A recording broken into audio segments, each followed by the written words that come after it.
আল্লাহ যখন আপনার থেকে কোনো কিছু নিয়ে নেবে তখন মনে রাখেন যে আল্লাহ তাআলা অন্য দিক দিয়ে আপনাকে কিছু একটা দিচ্ছে বা দিবেন। এটা হয়ে থাকে সাধারণত। ইন্না মাআল উসরি ইসরা। আল্লাহ সুবহানাহু ওয়া তাআলা কি বলছেন যে সুখের সাথে দুঃখ আছে, দুঃখের সাথে সুখ আছে।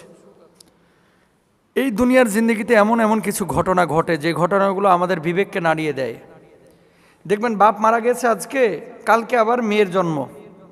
বাপ মারা গিয়েছে আজকে, ছেলের জন্ম 2 দিন পরেই। তার মানে কি একজন চলে গেল, আরেকজন দুনিয়ায় আসলো। সাতক্ষীরায় কালকে একটা ঘটনা ঘটেছে, আমি দেখলাম, আমি খুব অবাক হয়েছি। সম্ভবত ভদ্রলোকের নাম আলতাফ হোসেন। এখান থেকে আমাদের শেখা আছে কিন্তু অনেক কিছু। মারা গিয়েছেন, লাশটাকে অ্যাম্বুলেন্সে উঠানো হয়েছে। অ্যাম্বুলেন্সে উঠানোর পরে সেই অ্যাম্বুলেন্সে তার প্রেগন্যান্ট মানে গর্ভবতী স্ত্রী উঠেছেন। কার? যে ব্যক্তি মারা গিয়েছেন, পেটে বাচ্চা। অ্যাম্বুলেন্সে করে লাশটা নিয়ে যাওয়া হচ্ছে বাড়ির দিকে। অ্যাম্বুলেন্সের ভিতরে বাচ্চা মানে জন্ম নিয়েছে, আলহামদুলিল্লাহ।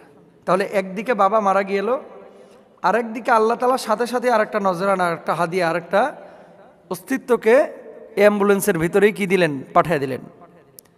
তো এরপরেও তো জন্ম নিতে পারতো, বাড়িতে যাওয়ার পরে 2 দিন পরেও তো জন্ম নিতে পারতো। তো আল্লাহ সুবহানাহু ওয়া তাআলার ইশারা কি দেখেন, যে আজকে আমি একজনকে নিয়ে চলে গেলাম, আজকে আমি আরেকজনকে তোর হাতে দিয়ে গেলাম। আল্লাহর ইশারা। শিক্ষাটা কি? শিক্ষাটা কি?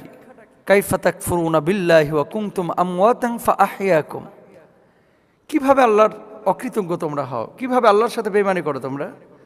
যেখানে তোমরা ছিলা মৃত, তোমরা ছিলা নিষ্প্রাণ, সেখান থেকে আমি আল্লাহ সুবহানাহু ওয়া তাআলা তোমাদেরকে প্রাণ দিয়েছি, প্রাণ।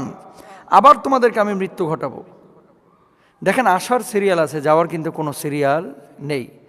যে বাবাটা আজকে মারা গিয়েছে, আল্লাহ তো চাইলে কালকেও বাচ্চাটারে দিতে পারতেন, তাহলে বাবাটা দেখে যেতে পারত। সব আল্লাহর ফায়সালা, সবই আল্লাহর ফায়সালা। আল্লাহ ছাড়া কেউ জানে না কে কখন আসবে, কে কখন চলে যাবে। তো যেই কথাটি, যেই শিক্ষাটি এখানে আমাদের জন্য আছে, সেটি হচ্ছে মানুষ যখন মারা যায় অনেকে আমরা অভিযোগ করি। কাকে?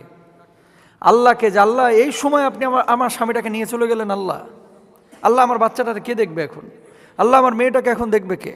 আল্লাহ আমার ছেলেটাকে এখন দেখবে কে? আল্লাহ, তুমি কি আর 2টা বছর পরে আমার বাচ্চাটারে, আমার স্বামীটারে নিতে পারতা না?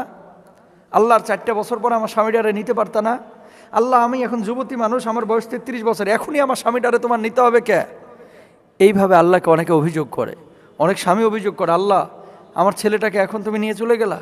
আল্লাহ, আমার আগে আমার ছেলেটারে নিয়ে নিলা। আল্লাহ, তুমি এটা একটা কাজ করলা। এই যে অভিযোগগুলো আপনারা করেন, মনে রাখবেন আল্লাহর সিদ্ধান্তেও যেটা আল্লাহ নিয়েছেন সেটা আল্লাহ নেবেন। আল্লাহর সিদ্ধান্তের বিপক্ষে গিয়ে আপনি কোনো কিছু করতে পারবেন না। আল্লাহ যেখানে সিদ্ধান্ত দিবেন সেখানেই আপনার কিন্তু সব কিছু হবে। আপনার ছেলে, আপনার মেয়ে কবে আসবে, কবে যাবে, এটা আল্লাহ ছাড়া কেউ জানে না।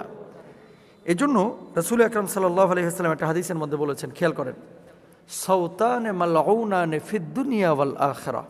2টা আওয়াজ আছে, শব্দ আছে, যে শব্দ 2টা আল্লাহর কাছে সবচেয়ে নিকৃষ্ট, দুনিয়া এবং আখিরাত। কোন 2টা শব্দ?